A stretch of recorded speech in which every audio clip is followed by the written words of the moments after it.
my game, Mr. President. It's called spin the dime. Yeah, well, hands up, come on. Sit down. On the floor. You like props? Hold it up. Empty it. Move. Move. Shut up. It's one of these. You can be a dead hero or a live coward. Get it over. All of it. Yeah, well, hands up, come on. Empty it. Hey, sit down. Push your coming. Hey, come on.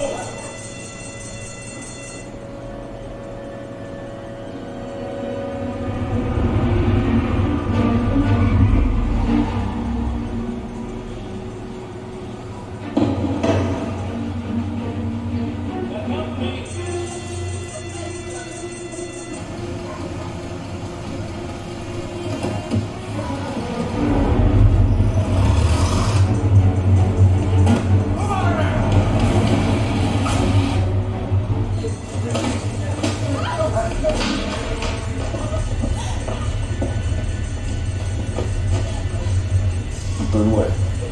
Not here for your money. Here for the match. I said move it out of there. What for?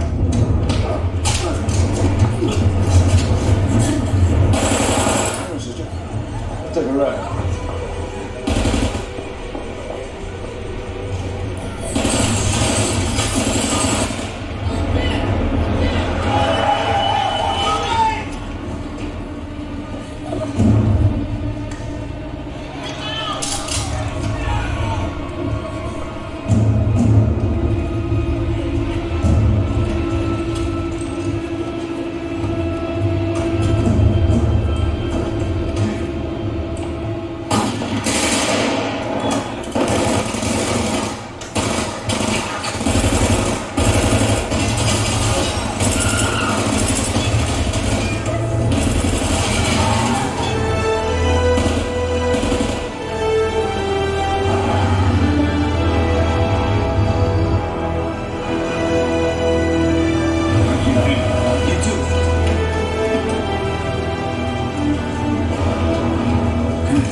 I'm not doing this. I'm scalping movies.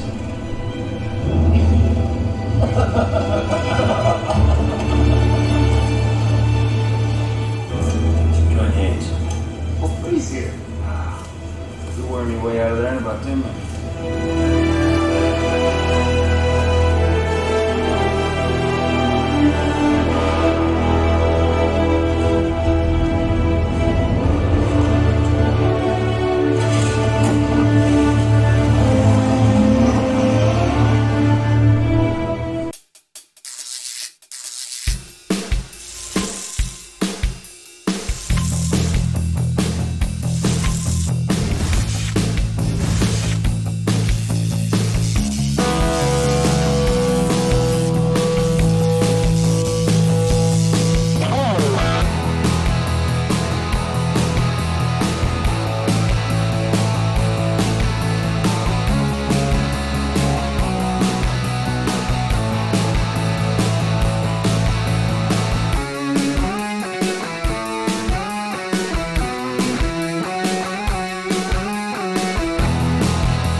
What's going on, ladies and gents in Cyberland? Coming back to with another film review, and this time we're on to another film from the Great Depression era.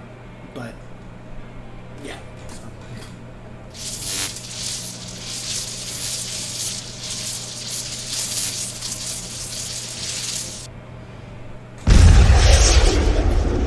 Public Enemies. So this film is about bank robbers of the 1930s, Prohibition era. I'm sorry, Great Depression era. And this film follows Johnny Depp playing John Dillinger, who was a charismatic, almost rock and roll, Hollywood bank robber. And throughout the film, we see him doing what he does best, which is rob banks.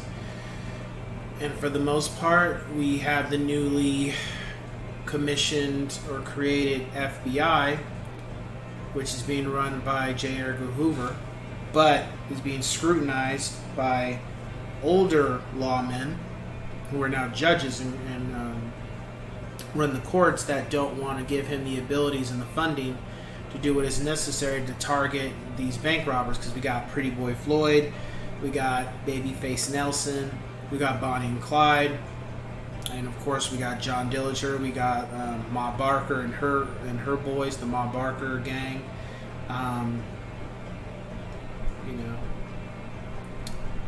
And that's pretty much what the film deals with. We also see him have a relationship with a lady. I forget her name at this moment, but that's pretty much the gist of the film. The other thing that is very apparent about this film is the fact that the one thing about John Dillinger that was different from some of the other bank robbers is that he didn't kill people. He didn't get a kick out of it. He didn't do it unless it was totally necessary and warranted.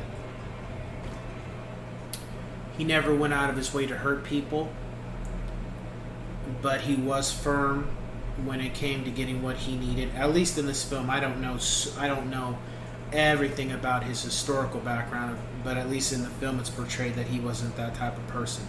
However, the one person that was rather disturbing in this film, and he was a cold killer and had no problem killing anybody from what I saw, was Babyface Nelson. That guy was, and I've seen different things about that dude, and he was psychotic, and he was the type of person where, you could do everything right by him, and just depending on his mood, if you just said something out of place or just said something that he didn't agree with, he'd shoot you. And he wouldn't shoot you in the front, he'd shoot you in the back when you're walking by. That's what type of piece of shit he was.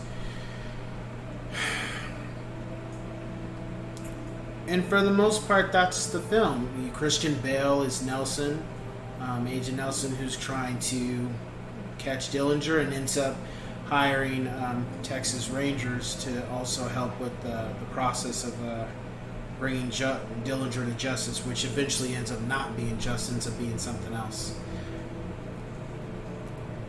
I would say for the most part, Johnny Depp did a hell of a job. So did Christian Bale. And everybody else that was cast, I didn't feel anybody was out of place. But I do feel like it would have been cool if the film had a little bit more action in it. But maybe they didn't because they had to follow historical accuracy as much as possible. My rating for the film is 8 out of 10 yes sirs. It wasn't anything I didn't like. I just felt like maybe it could add more action. The one thing that stuck out to me, and I feel this is exactly why the bank robbery stopped and the people that were involved got clipped. They never made it to jail. Was because of the mob.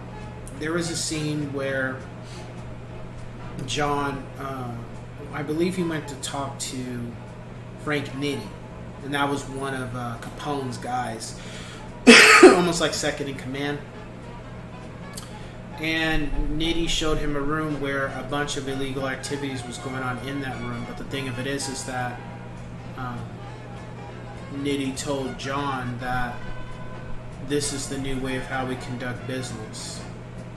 This is how we make money. We still got to pay off the politicians and the cops, but we're able to conduct business and not be bothered or not be harassed by the cops. He also said that the way that John and everybody else of his ilk, the way they handle things is bad for business and it's not going to work anymore. And that they can no longer fund or give a helping hand to John Dillinger or anybody else who takes part in bank robberies, because now it had gotten so bad that the politicians and the cops finally just said, you know what, we can't catch these guys or we can't bring them down, so this is what we're going to do. We're going to make it to where all the other criminals either give them up or don't help them, so that can help us catch them easier. Otherwise, we're gonna clamp down on the mob until we take care of these bank robbers, because we're tired of them robbing us. And I wholeheartedly believe that's why John and Nelson and Pretty Boy and Bonnie and Clyde, I believe that was had an instrument in why these guys got killed. They never got convicted. They got shot. They got gunned down. Is because the mob didn't technically help, but at the same time they made sure that they weren't going to be involved anymore with these group of criminals, and that made it easier for the police and the Rangers and the FBI to exterminate them. So with that being said, I would say, if you like Johnny Depp and you just like the era of the Great Depression and bank robbers and the people of those times, check it out. You might be rather entertained like I was. So with that being said, I will catch you guys on the next one.